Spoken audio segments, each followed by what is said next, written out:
Alright, once you've got those 3 screws, 1, 2, 3, and 2 underneath. Where are you? 1 and 2. That's most of it all done. Then you just need to put a screw in there and a screw in there, and then put these little lovely things back in, and that's mostly it done. And they're in, just like that. Then you can throw your fascia piece on. This just pulls out. And that, make sure you get the clips in the right spot, and make sure you don't put it in upside down like I just did then. Find it in the right spot, give her a push in,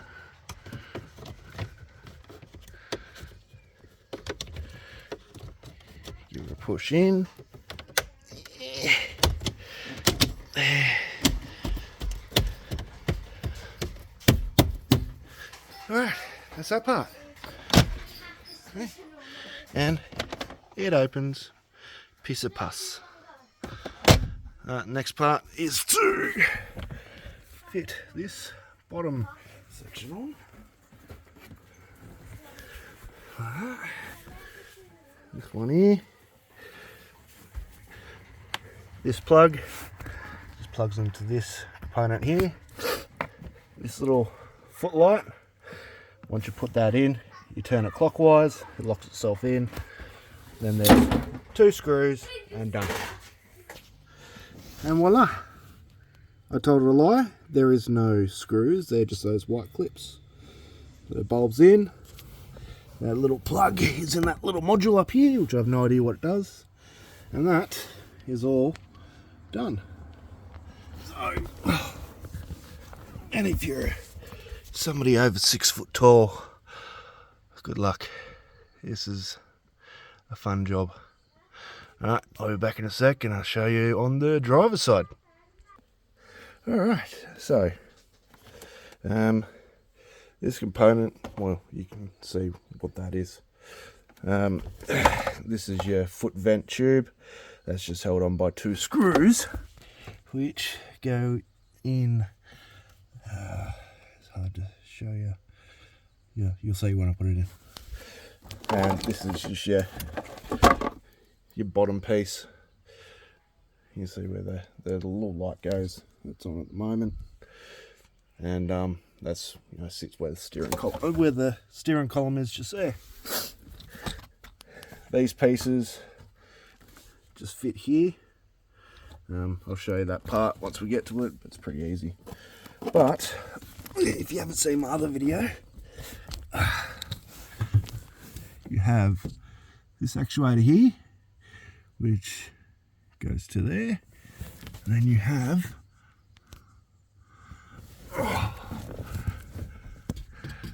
another one just up here, and then right up top you've got the culprit one where it would have been, but I've already taken it out. I didn't record it. If you have this one, try and find a right angle Phillips head screwdriver thing. Something, you know, one of those stupid tools you get from IKEA.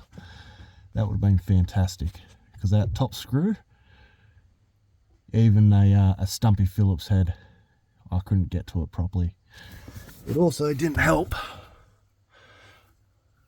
that the screw head was partially stripped out from factory. So it took me 5 hours to get that screw out. Alright, so I've got this tube in. You can kind of see where it goes. Just goes up there. Close, just below where that the actuator pulled off. And so that spot there is one screw, and that spot there is the other screw. So nice and simple. They're just 2 little screws. Alright, those 2 screws are on. There and there. Now, this baby, which is very easy. It's got the white tabs. One fell off. Need to find that white tab before I put it on. But yes, so these are just going with the tab.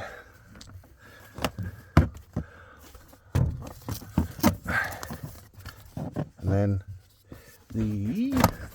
this way, alright, goes on this way. It's like that. Alright. Then when you do get it in, the OBD port, it's got two little screws on it. They just go in here, and that fixates it all in place, and then that part's done. Then from there, you've only got this one, this piece, and this piece. Piece of piss. Alright, once you put that in, it's all looking good. This is what I mean by the OBD port. Just pull that through, those two screws, done. Don't forget the quarter turn on the light as well. I lost one of those clips, but I'm not worried about it because I've got to pull all this off again when the new actuator rocks up and I reinstall it. So after that's done and you put the two screws in, you can put this piece in. Now, it's pretty easy.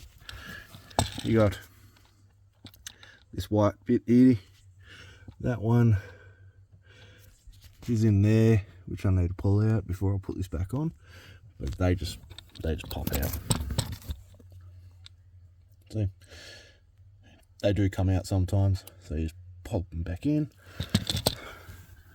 This piece here just goes right in there, and the other piece goes around here somewhere. I can't really see it holding the phone and everything else, but you get the hint. I've also got a Bluetooth adapter for this car as well, so I can actually have music Bluetooth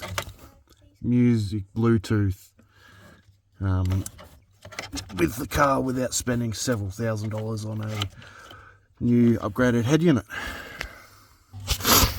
Once you got that in, there we go. Once you got that piece in, this bottom piece is pretty self-explanatory. It just sticks up. So it sticks up just like that. All tickety boo. Now we got this piece, and same as before, it's just got these little tabs. You just got to make sure that you plug this into that, otherwise you have no headlight control, and not good, especially driving at night. And that will be just about it. That is that. All on, all working, all looking good. Ready to pull it off in a couple of weeks once the actuator rocks up. I'll go and show you the actuator. So this is the actuator in question. So I've pulled it apart to try and figure out what's going on with it. And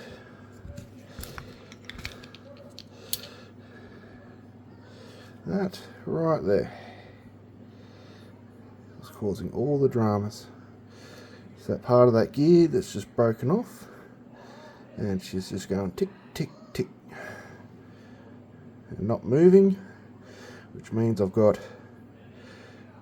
semi-cool air and hot air on the driver's side, and everywhere else in the car is just pure hot, which is not ideal, especially coming up in summer. And I will say also, when you do this, make sure you have a screwdriver kit that's magnetic, because it will make your life 1,000 times better. So I just use this for the whole job.